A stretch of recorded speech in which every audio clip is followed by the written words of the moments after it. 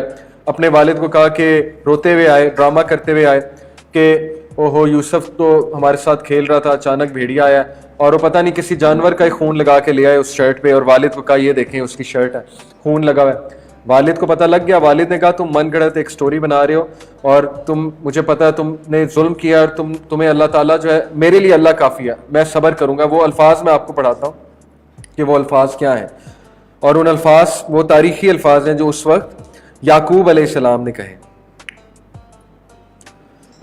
واللہ المستعان علی ما تصفون فصبر جمیل واللہ المستعان.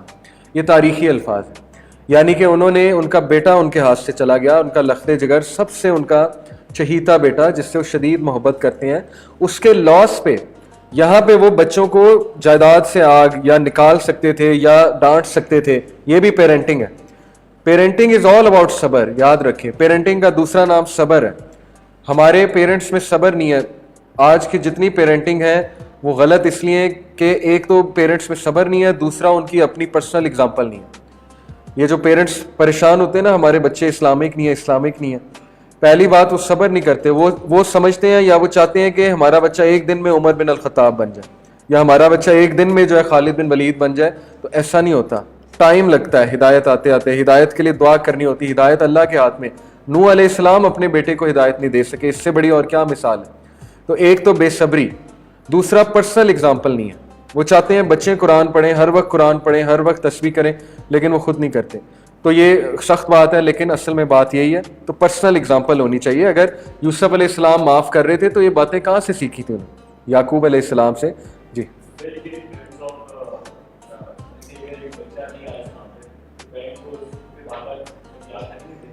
کرنی چاہیے, یاد دہانی کرائیں نا, بے صبری نہ کریں, یعنی کہ پینک نہ ہو جائیں, یاد دہانی کراتے رہیں. کبھی نہ کبھی اللہ اسے ضرور ہدایت دے گا. پیرنٹس پینک ہو جاتے ہیں, پینک ہو کے پھر سختیاں کرنے لگ جاتے ہیں, ڈانٹ ڈپٹ کرنے لگ جاتے ہیں, پابندیاں لگانے لگ جاتے ہیں. پابندیاں لگانی چاہیے ایک حد تک, لیکن ضرورت سے زیادہ نہیں. پھر وہ ٹوٹ جاتا ہے وہ بچہ, پھر وہ ریبیلیس ہو جاتا ہے, بجائے کہ وہ دین کی طرف آئے وہ پھر اور سائڈ پہ نکل جاتا ہے.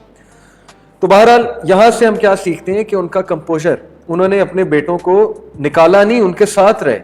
اوکے, ایموشنل نہیں ہوئے اتنے زیادہ, کیونکہ ان کو پتا تھا اس میں اللہ کی کوئی حکمت ہے, اور وہ بیٹوں کو چانس دینا چاہتے تھے.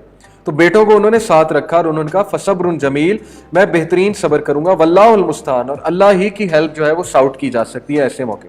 تو جب بھی آپ کو کوئی تکلیف ہو تو واللہ المستعان کہنا چاہیے. اور پھر ہوا یہ کہ وہاں سے ایک قافلہ گزرا, اور وہ قافلے والے جو تھے ان کے بارے میں آتا ہے کہ وہ دین ابراہیمی پہ تھے, یعنی کہ وہ موحد تھے. تو جب انہوں نے یوسف علیہ السلام کو دیکھا تو اس نے کیا کہا, ہاذا بشرا یا بشرا ہاذا غلام, یعنی کہ یا بشرا یہ عربی کا محاورہ ہے کہ بشارت ہو. یعنی he was so excited to see Yusuf علیہ السلام, کیونکہ اس نے ایک نظر میں پہچان لیا تھا کہ یہ بچہ کوئی عام بچہ نہیں ہے, اور یہ بچہ دین ابراہیمی پہ ہے, کیونکہ وہ خود دین ابراہیمی پہ تھا. تو اس نے جب نکالا اسے, اس نے کہا کہ یہ تو کتنا, غلام کا مطلب ہوتا ہے بوائے, اوکے, عربی میں. یہ وہ والا غلام نہیں, عربی والا, اردو والا. تو انہوں نے ان کو پھر لے لیا اور مرچنڈائز کے طور پہ لے لیا, اور وہ بہت پچھتائے بعد میں. آپ کو پتا ہے بعد میں یہ بندہ ملا یوسف علیہ السلام کو, تو اس نے بہت پچھتاوا ظاہر کیا کہ کاش میں انہیں نہ بیچتا, کیونکہ یہ بچہ تو دین ابراہیمی پہ تھا. بہرحال لیکن لالچ کی وجہ سے اس نے کام کر دیا, اور اس نے اسے فیو درہمز میں بیچ دیا یوسف علیہ السلام کو. حالانکہ یوسف علیہ السلام کی ویلیو بہت زیادہ تھی, یہ اللہ تعالیٰ کہہ رہے ہیں. بہرحال انہیں خریدنے والے عزیز مصر تھے. جی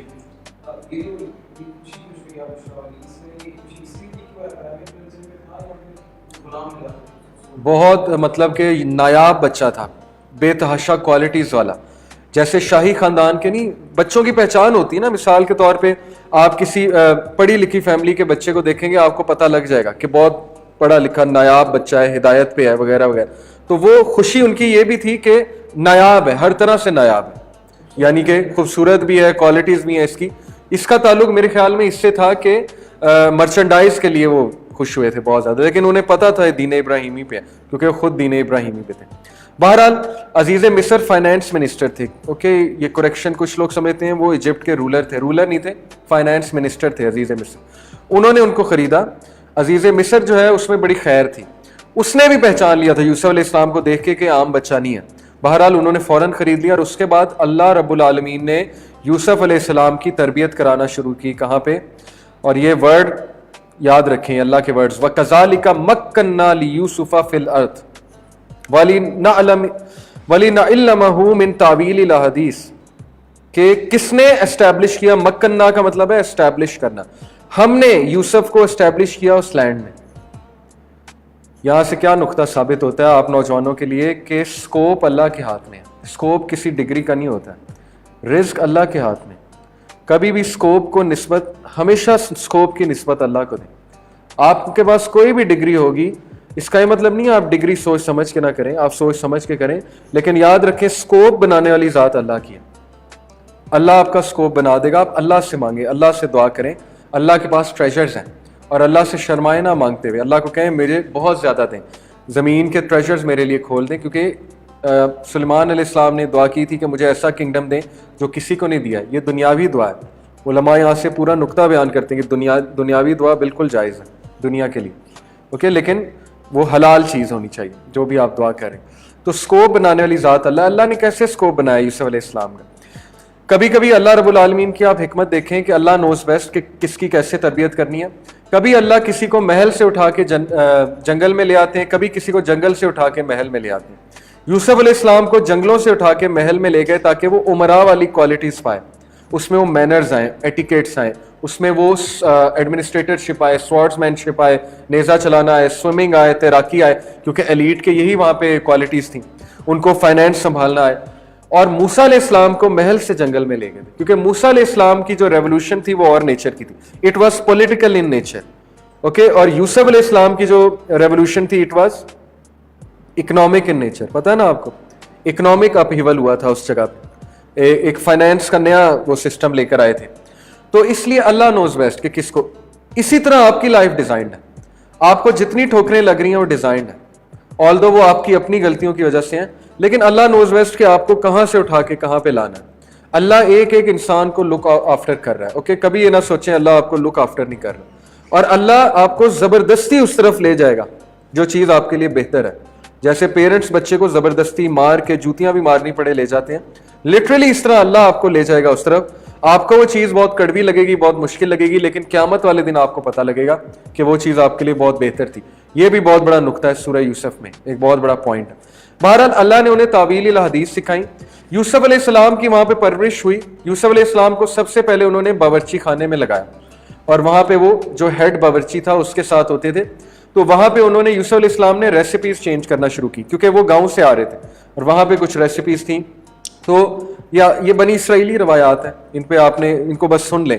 تو بہرحال ان کی ریسیپیز عزیز مصر کو بہت پسند آئیں، اور عزیز مصر نے کہا کہ بچہ واقعی اسپیشل ہے، اس نے تو کھانے کا ٹیسٹ ہی چینج کر دیا.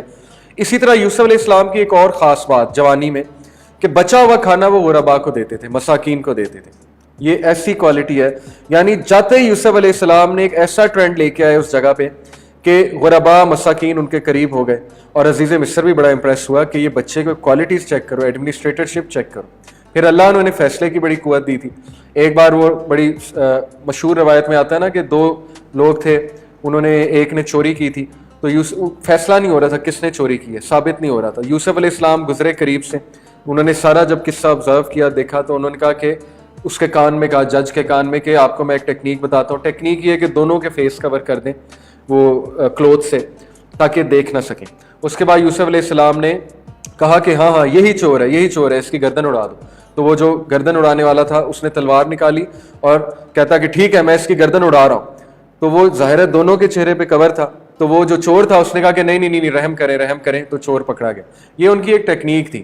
تو بہرحال اس سے بھی عزیز مصر بہت امپریس ہوا. اس نے کہا کہ یہ چھوٹا سا بچہ، اس کی حکمت چیک کریں، اس کے طریقے چیک کریں.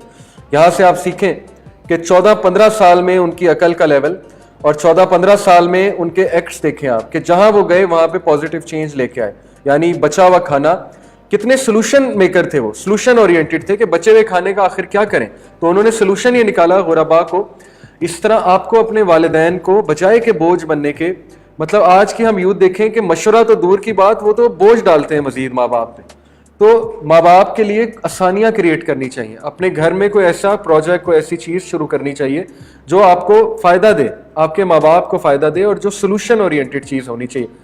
تو اکثر میں آج کی یوتھ کو کہتا ہوں کہ ہم مزید بوجھ ڈالتے ہیں، ہم مزید مہنگائی بڑھاتے ہیں، ہم مزید خواہشات کرتے ہیں، ضد کرتے ہیں، پیرنٹس پہ پیرنٹس کے سامنے وہ چیزوں کی فرمائش کرتے ہیں جو وہ بیچارے ہمیں نہیں دے سکتے. تو ٹوٹلی اپوزٹ ہے. اس لیے یوسف علیہ السلام کے کردار سے سیکھنا چاہیے کہ کتنے سلجھے ہوئے بچے تھے. بہرحال اس کے بعد انہوں نے اس کو ہیڈ باورچی بنا دیا, بنی اسرائیل کی روایات میں آتا ہے. اور یوسف علیہ السلام کو دیکھیں اب اللہ کنٹرول دے رہے ہیں. ہیڈ باورچی کی مرضی ہے بچا ہوا کھانا جس مرضی کو دے. تو جب آپ کوئی گڈنس کریں گے اللہ آپ کو اوپر لائیں گے. یہ سیکھ لیں اسٹوری سے پوائنٹ. کبھی بھی حل جزاء الاحسان الا الاحسان, کبھی بھی کوئی اچھا کام کرتے ہوئے نہ گھبرائیں. یہ نہ سوچیں کہ یار میں نے اچھا کام کیا تو میں پھنس نہ جاؤں, میں نے اس کے ساتھ اچھائی کی تو پتہ نہیں ریٹرن آئے گا کہ نہیں آئے گا. اور بھائی اچھائی کریٹ کرنے والا آپ کو گارنٹی دے رہا ہے, آپ کو انسانوں سے گارنٹی چاہیے. جو دنیا بنانے والا ہے, کائنات کا مالک آپ کو کہہ رہا ہے حل جزاء الاحسان الا الاحسان, سورہ رحمان کی آیت. کیا اچھائی کا بدلہ اچھائی کے علاوہ کوئی ہے؟ نہیں. تو آپ اچھائی کرنا نہ چھوڑیں چاہے اگلا آپ کے ساتھ اچھائی نہ کرے. تو دیکھیں ان کی اچھائی انہیں اوپر لے کے آئی اور ان کو کنٹرول ملا. تو آپ کو آپ کی اچھائی سے کنٹرول ملے گا. اکثر میں جو کارپوریٹ سیکٹر میں جب ٹریننگ ہوتی ہے تو وہاں پہ یہ پوائنٹ سورہ یوسف سے میں سمجھاتا ہوں کہ آپ اپنی کمپنی میں اچھا کرنا نہ چھوڑیں, سچ بولنا نہ چھوڑیں, کمٹمنٹس نبھانا نہ چھوڑیں. آپ خود اوپر آئیں گے, آپ ٹاپ پوزیشن پہ آئیں گے. پنکچویلٹی دکھانا نہ چھوڑیں. اور باس کی جو ہے وہ ایک تو ہوتا ہے نا فلیٹرنگ, جس کو ایک اور ورڈ بھی کہتے ہیں, I don't want to use that word. ایک ہوتا ہے کہ باس کو آپ دکھائیں آگے آگے ہو کے کہ آپ سولوشن میکر, سولوشن اورینٹیڈ ہیں, آپ خود اوپر آ جائیں گے because you are a good person. یہ ہے یوسف علیہ السلام کی حکمت, ایڈمنسٹریٹرشپ, اللہ انہیں اوپر لے آئے. پھر یوسف علیہ السلام پڑھے لکھے بھی تھے. تو عزیز مصر کو وہ بکس نریٹ کرا کرتے تھے, سٹوریز سنایا کرتے تھے. عزیز مصر بہت شوقین تھے, بہت زیادہ. He was so much fond of Yusuf علیہ السلام. ہی یوزڈ ٹو لو ہم لائک اے سن. اور ان کی جو بیوی تھی obviously اس کا آگے ایک کردار آتا ہے کہ وہ حضرت یوسف کی خوبصورتی سے اتنا متاثر ہوئی کہ وہ اس فتنے میں پھنس گئی حضرت یوسف کی خوبصورتی میں, اور پھر اس نے سیڈیوس کیا یوسف علیہ السلام کو. اسی طرح یوسف علیہ السلام کی خوبصورتی مشہور ہو گئی تھی اس زمانے میں. لوگ دور دور سے انہیں دیکھنے آیا کرتے تھے, چھپ چھپ کے کھڑکیوں سے دیکھتے تھے جب یوسف علیہ السلام کوئی کام کر رہے ہوتے تھے. اب ساتھ ساتھ اللہ عزیز مصر کے تھرو یوسف علیہ السلام کو تیراکی بھی سکھا رہے ہیں, سوارڈز بھی سکھا رہے ہیں, نیزہ بازی بھی سکھا رہے ہیں, اپنے ساتھ ساتھ رکھتے تھے. ایک بڑا مشہور واقعہ آتا ہے کہ یہ جو فرعون تھا اس دور کا, ایک بار عزیز مصر یوسف علیہ السلام کو اس فرعون کے دربار میں اپنے ساتھ لے گئے اپنا بیٹا بنا کے. تو فرعون کا جو بیٹا تھا جو سائڈ پہ اس کے ساتھ یہاں بیٹھا ہوا تھا, جب اس نے یوسف علیہ السلام کو دیکھا تو وہ اٹھا اپنے تخت سے اور اٹھ کر وہ جھکا یوسف علیہ السلام کے سامنے. اس نے جھک کر یوسف علیہ السلام کو سلام کیا. تو عزیز مصر اور سارے درباری اور وہ فرعون حیران رہ گیا, اور اس نے جلدی سے اسے بلایا کہ یہ تم نے کیا کیا, مطلب تمہیں زیب نہیں دیتا. اس نے کہا مجھے کچھ نہیں پتا میں نے کیا کیا, بس مجھ سے ہو گیا. یہ صحیح روایت ہے. اب اس سے وہ کیوں ہوا؟ کیونکہ یوسف علیہ السلام نبی تھے, اور یوسف علیہ السلام جو ہے وہ اللہ کے رسول تھے, اور یوسف علیہ السلام ان کا روب اتنا زیادہ تھا کہ وہ بچہ خود بخود ان کے سامنے جھکا. اور آپ کو پتا ہے یہ کون بچہ ہے جس کو فیوچر میں یوسف علیہ السلام خواب جس کا نریٹ کریں گے؟ یہ وہ بچہ ہے, اور جو یوسف علیہ السلام کو خود کنگ بنائے گا. پہلے فائنانس منسٹر بنائے گا اور پھر خود کہے گا کہ کنگ آپ بنے. یہ وہ بچہ ہے. اوکے, تو اللہ نے پہلے اس بچے کو سائن دکھا دیے تھے. بچہ جب بڑا ہوا کنگ بنا, اس کو خواب آیا تھا نا وہ 7 دن, کیا خواب تھا, 7 گائیں 7 موٹی گائیں کھا رہی ہیں لین کاؤس کو, یس یہ وہ بچہ ہے. تو بہرحال یہ ایک قصہ آتا ہے. تو قصہ اب آگے لے کر ہم جاتے ہیں. اب ہوا یہ کہ یوسف علیہ السلام کے عشق میں مبتلا ہو گئی وہ جو اس کی بیوی تھی عزیز مصر کی. The wife of Al-Aziz is seeking to seduce her slave boy. Okay. اب یہ قصہ اتنا مشہور ہوا کہ یوسف علیہ السلام کے بارے میں باتیں ہونے لگی کہ وہ بڑا خوبصورت ہے اور وہ سیڈیوس کر رہی ہے. ہوا یہ کہ اس نے ایک دن کہا کہ آج تو میں گناہ کر کے ہی رہوں گی, کیونکہ یوسف علیہ السلام ظاہر ہے اس کو اتنی توجہ نہیں دیتے تھے, اپنی پاکیزگی, اپنی اس کو وہ آبرو کو, عزت کو جو ہے وہ چھپا رہے تھے. میں اکثر یوتھ کو کہتا ہوں کہ دیکھیں یوسف علیہ السلام کے پاس گلیمر بھی تھا, فیم بھی تھی, خوبصورت ترین آدمی. اللہ کے نبی صلی اللہ علیہ وسلم نے کہا کہ وہ حدیث علیم آپ کو یاد ہے یوسف علیہ السلام کی خوبصورتی کے بارے میں؟ آدھا حسن اپنی مخلوق کا یوسف علیہ السلام کو دیا. اتنے وہ خوبصورت ہیں یوسف علیہ السلام, سوچیں. اور کیا مسکولر ہوں گے, ہر کوالٹی ان میں تھی. لیکن وہ بندہ پھر بھی حیا والا تھا, پھر بھی وہ اللہ کے آگے جھکتا تھا, پھر بھی وہ نمازیں پڑھتا تھا. تو آج آپ دیکھ لیں کہ تھوڑی سی جل شل لگا کے اور کوئی نئی شرٹ پہن کے اپنے آپ کو شاہ رخ خان سمجھتے ہیں, اور آکڑ ایسی کہ بس جی مجھ سے تو خوبصورت کوئی نہیں ہے, اور ایسا رویہ اور ایسی ایروگینس. اور سب سے پہلے کیا کرتے ہیں کہ اللہ نے جس کو تھوڑی سی خوبصورتی دی ہے, حسن دیا ہے, ذرا اچھی کوالٹیز دی ہیں, اس کی پہلی کوشش یہ ہوتی ہے جی کہ میں لڑکیوں کو امپریس کروں یا اپوزٹ جینڈر کو میں امپریس کروں. تو یہ یوسف علیہ السلام اپنی آبرو بچا رہے تھے, عزت بچا رہے تھے, کیونکہ وہ خاندانی لڑکے تھے. ایک میں نے کوٹ پڑھا تھا بڑا زبردست کہ خاندانی بچہ جو ہوتا ہے نا وہ مرنا پسند کرتا ہے لیکن غلط سائڈ سے پانی پینا پسند. اگر وہ پیاسا ہے وہ مر جائے گا لیکن وہ کبھی بھی گندے کنویں سے پانی نہیں پیے گا, یعنی گناہ کی طرف نہیں جائے گا. یہ خاندانی روایات ہوتی ہیں, اسٹرانگ ویلیوز ہوتی ہیں.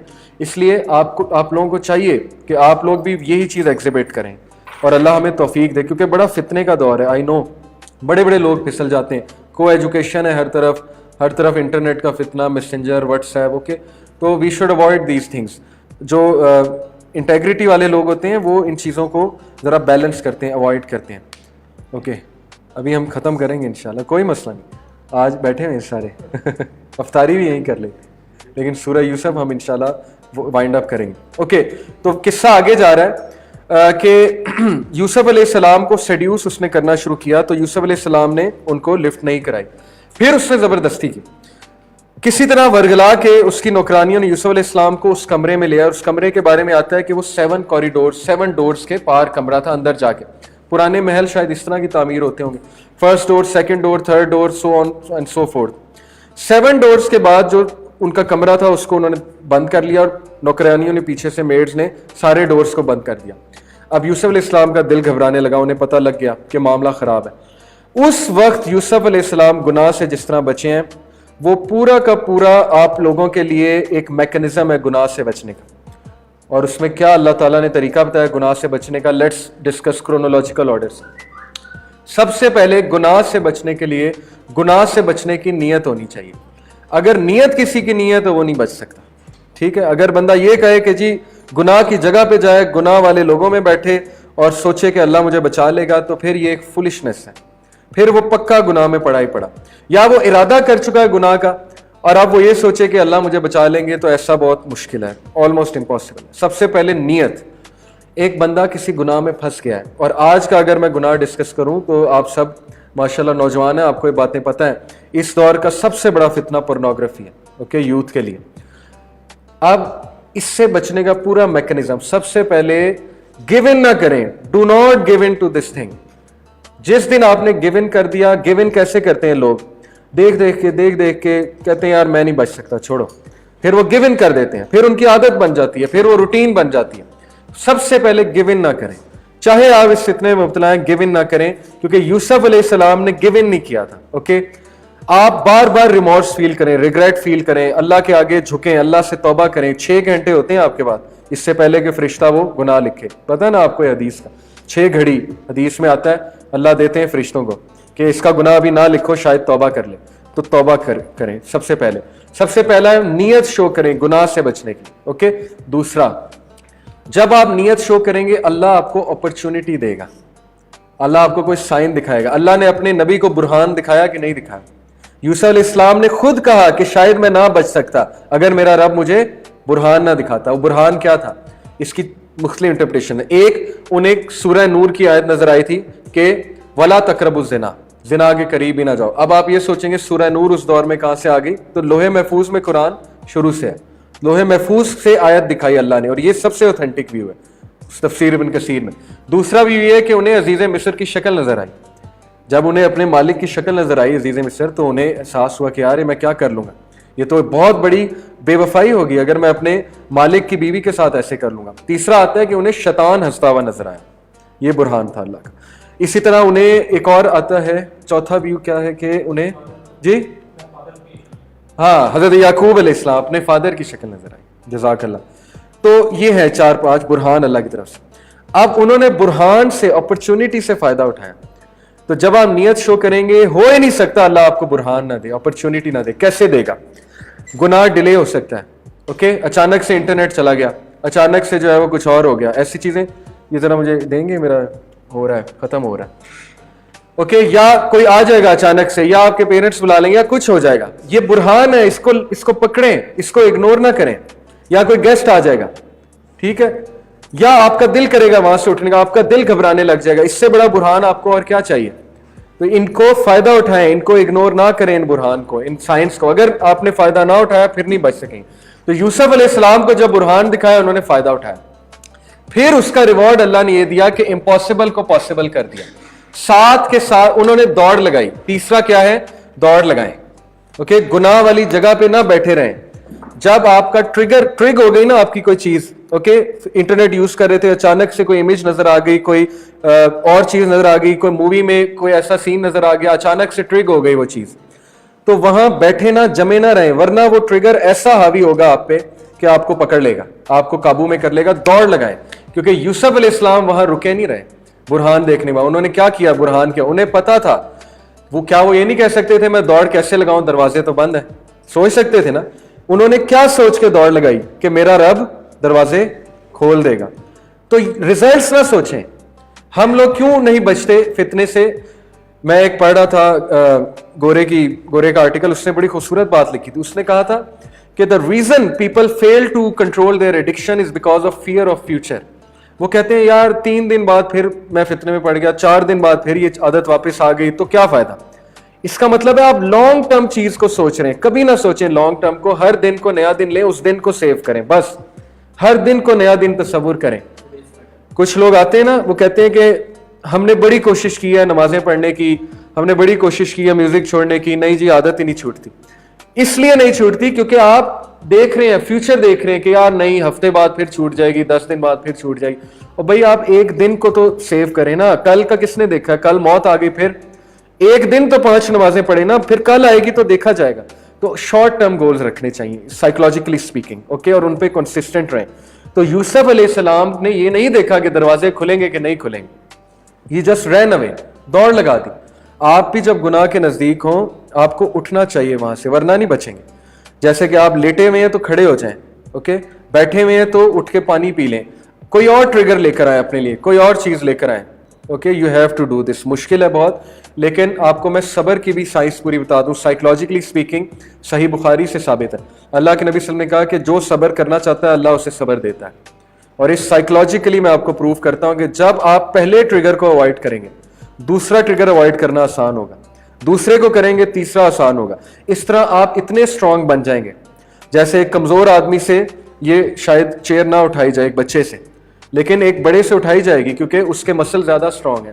اسی طرح برینز کے جو نیورونز ہوتے ہیں وہ اسٹرانگ کنیکشنز بناتے ہیں اس چیز کو اوائڈ کرنے کے, اوکے. لیکن اگر آپ نے اس ٹریگر کو اوائڈ نہ کیا تو آپ کے نیورونز باقاعدہ وہ کنیکشنز بنا لیں گے. کنیکشنز لٹرلی وہ کنیکشنز بناتے ہیں. مثال کے طور پہ جب بھی آپ کو غصہ آئے گا آپ کا برین آپ کے مسلز کو یہ میسج بھیجے گا کہ یہ گناہ کر, کیونکہ آپ نے غصے کو ایسوسیٹ گناہ سے کر لیا, اوکے. بار بار جب بھی آپ کو کوئی فرسٹریشن ہوگی آپ کو میسج بھیجے گا کہ فرسٹریشن میں یہ کر, اور مجبوراً آپ کو کرنا پڑے گا. اس لیے وہ کنیکشنز نہ بننے دیں, اٹھ جائیں, ٹھیک ہے, فوراً وہاں سے. تو انہوں نے دوڑ لگائی, اور جب انہوں نے دوڑ لگائی تو دروازے سارے ان کے لیے کھل گئے. یہ ہے گناہ سے بچنے کا پورا میکینزم کہ ریزلٹس اللہ کے ہاتھ میں. آپ یہ مت سوچیں کل چھوٹے گا پرسوں چھوٹے گا کہ نہیں چھوٹے گا, اللہ کے ہاتھ میں. اللہ نے چھڑوانا ہو اللہ چھڑوا دیں گے. اور پھر اس کے بعد سٹوری آگے جاتی ہے. بس ہمارے پاس 7-8 منٹ اور ہیں. سٹوری آگے اس طرح جاتی ہے کہ یوسف علیہ السلام پہ پھر مزید اس عورت کو سیکھ جانا چاہیے تھا کہ یوسف کوئی اللہ کا نیک بندہ ہے, لیکن وہ مزید اپنے گناہ میں بڑھ گئی, مزید تکبر میں آ گئی.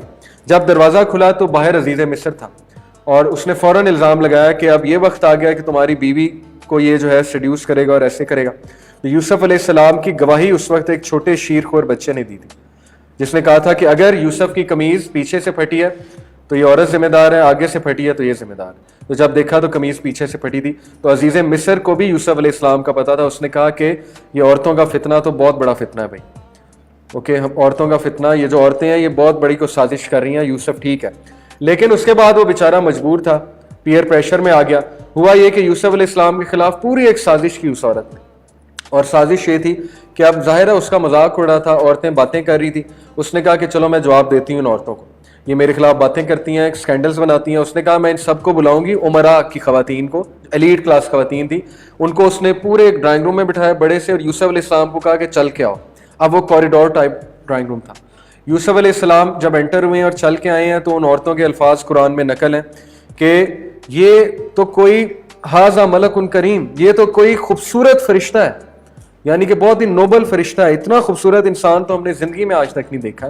اس حد تک مگن ہو گئی ان کی خوبصورتی میں کہ اپنی انگلیاں تک انہوں نے کٹ کر دی, کٹس لگا دی نا انگلیوں پہ, چھری سے کاٹتے ہیں فروٹس وغیرہ, کٹ کر دی انہوں نے اپنی انگلیاں. تو پھر وہ جو عورت تھی اس کو تسکین نہیں, اس نے کہا دیکھا میرے خلاف باتیں کرتی ہو, آپ بتاؤ. تو انہوں نے کہا واقعی اگر تم اس کے لیے پھسل گئی تھی تو پھر تم جسٹیفائڈ ہو. یہ ان کا جواب تھا کہ پھر پھسلنا بنتا ہے کیونکہ بہت ہی خوبصورت آدمی ہے. تو پھر اس نے کیا کیا کہ ایک جھمگٹا عورتوں کا یوسف علیہ السلام کے پیچھے پڑ گیا. آپ سوچیں کہ یوسف علیہ السلام نے فتنے کو جیسے فائٹ کیا ہوئے ہوئے, یہ آج کے یوتھ کے لیے بہترین اگزامپل ہے جو یونیورسٹیوں میں ہیں, جو ایسی جگہوں پہ ہیں جہاں شیطان کے روپ میں, مطلب کہ میں عورتوں کو شیطان نہیں کہہ رہا لیکن یہ شیطان کا ہی روپ ہے ایک قسم کا, لٹرلی فتنہ ہے نا, فتنے کو میں شیطان کہہ رہا ہوں, عورتوں کو نہیں. باقاعدہ شیطان جو ہے حاوی ہو رہا ہے ان پہ, اور کتنا زیادہ فتنہ ہے ان کے ارد گرد. کلاس روم میں فتنہ ہے, باہر جاتے ہیں فتنہ ہے, کہیں اور جائیں فتنہ ہے, کہیں بیٹھیں فتنہ ہے, کیفے میں جائیں فتنہ ہے, کینٹین میں جائیں فتنہ ہے. اوکے, تو یوسف علیہ السلام was surrounded by so much فتنہ کہ even he couldn't bear it. آپ کوئی پھنے خانی ہیں, ایک بات یاد رکھیں, آپ یوسف علیہ السلام سے زیادہ نفس کے اسٹرانگ نہیں ہو سکتے. تو یہ غلط دلیل ہے کہ فتنے میں رہ کے میں فتنہ فائٹ کروں گا. کوئی انسان اتنا اسٹرانگ نہیں ہو سکتا, کبھی نہ کبھی آپ پھسل جائیں گے خدا نہ خواستہ. یوسف علیہ السلام جیسا انسان نہیں رہ سکا. انہوں نے ایک دعا کی, اللہ جیل میں ڈال دیں لیکن اس فتنے سے. یہ اللہ کے نبی کہتے ہیں کہ یوسف کی دعا چیک کرو کہ جیل کے لیے دعا کر رہے ہیں یوسف علیہ السلام. آپ سوچیں کوئی بندہ اپنے لیے قید کی دعا کرے گا؟ یوسف علیہ السلام کا آپ کیریکٹر دیکھیں, ان کی حیا دیکھیں. وہ کہتے ہیں کہ مجھے جیل میں پھینک دے اللہ لیکن میں یہ گناہ کرنا مجھے پسند نہیں ہے, اور اللہ نے وہ دعا قبول کی. تو آپ کے لیے, یوتھ کے لیے بھی یہی ہے کہ بھاگنا چاہیے, دوڑنا چاہیے فتنے سے. میں لٹرلی ایک بندے کو جانتا ہوں, وہ بچہ ہیڈ بوائے تھا سائکس میں, اس کا نام اس لیے نہیں میں لوں گا کیونکہ اس نے مجھے خود منع کیا. اب ماشاءاللہ بڑا نیک ہے اور اللہ اسے مزید استقامت دے. وہ بچہ چینج ہوا, اور وہ ایسا بچہ تھا جس کے بارے میں ہم ایزیوم بھی نہیں کر سکتے تھے یہ کبھی چینج ہوگا. ٹھیک ہے, وہ فل ممی ڈیڈی, اور وہ گرل فرینڈ بھی تھی اس کی. بہرحال اب وہ لمز میں ماشاءاللہ لاء کی ڈگری کر رہا ہے, اور اس کے بارے میں نے اس کے کلاس فیلو, اس کا کلاس فیلو بھی میرا اسٹوڈنٹ تھا سائکس میں. میں نے اس سے ایک دن پوچھا کہ وہ کیسا ہے, لڑکا کیسا ہے, اس کا نام لے کے. تو اس نے کہا کہ وہ تو نظر ہی نہیں آتا لمز میں. میں نے کہا کیا مطلب؟ کہتا اس سے ملاقات ہی نہیں اتنی ہوتی, جیسے ہی کلاس ختم ہوتی ہے وہ نظریں جھکاتے ہوئے گولی کی طرح نکلتا ہے اور گھر چلا جاتا ہے, کہیں نہیں بیٹھتا. تو ایسے بچے بھی تو ہیں نا. ہم لوگ تو جان جان کے کیفے میں جا کے بیٹھتے ہیں, جان جان کے ان سپاٹس پہ جا کے بیٹھتے ہیں, پھر ایکسپیکٹ کرتے ہیں ہم فتنے سے بچ جائیں گے, پھر ایکسپیکٹ کرتے ہیں ہمیں خواہشات نہیں آئیں گی, ڈیزائرز نہیں آئیں گی. اوکے, پھر روتے ہیں کہ شادی ہونی چاہیے, شادی ہونی چاہیے. تو خود پھنسا کے پھر تو اپنے پاؤں پہ کلہاڑی مارنے والی بات ہے نا. ٹھیک ہے, تو یہ مثالیں, زندہ مثالیں آپ کے سامنے ماشاءاللہ اس بچے کی, کہ اس کے بارے میں اس نے خود کہا کہ وہ گولی کی طرح نکلتا ہے, یعنی کہیں نہیں بیٹھتا. یو شوڈ اوائڈ, ورنہ فتنے سے آپ کے لیے بچنا امپاسبل ہو جائے گا. تو بہرحال یوسف علیہ السلام کو پھر جیل ہوئی, تقریباً 10 سال 12 سال کتنے سال وہ جیل میں رہے. مزید 7 سال تو تب رہے نا جب وہ انہوں نے ان 2 بندوں کو کہا تھا کہ میرا یہ بادشاہ کو یاد کرانا جا کے. بہرحال ہوا یہ کہ اب انہوں نے جیل میں ایک پرپز ڈھونڈ لیا. یہ پوائنٹ میں آپ کو بتانا چاہتا ہوں کہ جب تک آپ کی زندگیوں میں پرپز ہے آپ لوگ ڈپریشن میں نہیں جا سکتے. ڈپریشن اور ہوپلیسنس کی مین وجہ لیک آف پرپز ہے. جس بندے کے پاس کوئی نہ کوئی پرپز ہوتا ہے وہ جیل میں جا کے بھی خوش رہتا ہے. یوسف علیہ السلام نے جیل کیسے کاٹی؟ پرپز ڈھونڈ لیا وہاں جا کے. جو سکسیسفل جتنے لوگ ہوتے ہیں نا وہ کوئی پرپز ڈھونڈ لیتے ہیں. وہ کبھی بھی حالات کی وجہ سے ناکام نہیں ہوتے, وہ کبھی بھی حالات کو حاوی نہیں ہونے دیتے, وہ ہر جگہ جا کے اپنا ایک مقصد نکال لیتے ہیں. You should be purpose oriented. اسی لیے میں آپ کو کہتا ہوں کہ اسلام سے زیادہ بہترین وے آف لائف نہیں ہو سکتا, کیونکہ اسلام پرپز اورینٹیڈ, اسلام پروڈکٹیو ریلیجن ہے سب سے زیادہ. آپ کا مائنڈ سیٹ ہی پرپز اورینٹیڈ بنا دیتا ہے. آج سے 11 سال پہلے میرا جو کنسیپٹ تھا انجوائمنٹ کا, اور آج جو میرا کنسیپٹ ہے انجوائمنٹ کا, زمین آسمان کا فرق ہے. کس نے چینج کیا؟ اسلام نے. آج مجھے وہ انجوائمنٹ اٹریکٹ کرتی ہے جس کا کوئی مقصد ہے. بلا مقصد انجوائمنٹ مجھے اٹریکٹ کر ہی نہیں سکتی, نہ کرتی ہے. یہ چیز میری پرسنالٹی میں کون لے کے آیا؟ اسلام, قرآن, اللہ کے نبی صلی اللہ علیہ وسلم. تو سوچیں کہ ہر چیز میں پرپز تلاش کرتا ہوں کہ یہ کام کیوں کرنا ہے, پرپز کیا ہے, مقصد کیا ہے. اب پرپز سیلفش نہیں ہونا چاہیے, وہ والے مقصد کی بات نہیں کر رہا ہوں. پرپز سے مراد ہے کوئی نہ کوئی پرپز, پروڈکٹیو چیز ہونی چاہیے اس میں. یوسف علیہ السلام نے جیل میں جا کے مقصد ڈھونڈ لیا, ورنہ جیل میں جا کے تو بندہ جو ہے وہ لاچار ہو جاتا ہے, ہوپلیس ہو جاتا ہے کہ ان کی زندگی ختم ہو گئی. کیا پرپز ڈھونڈا؟ وہاں پہ دعویٰ شروع کر دیا, وہاں پہ دعوت دینی شروع کر دی.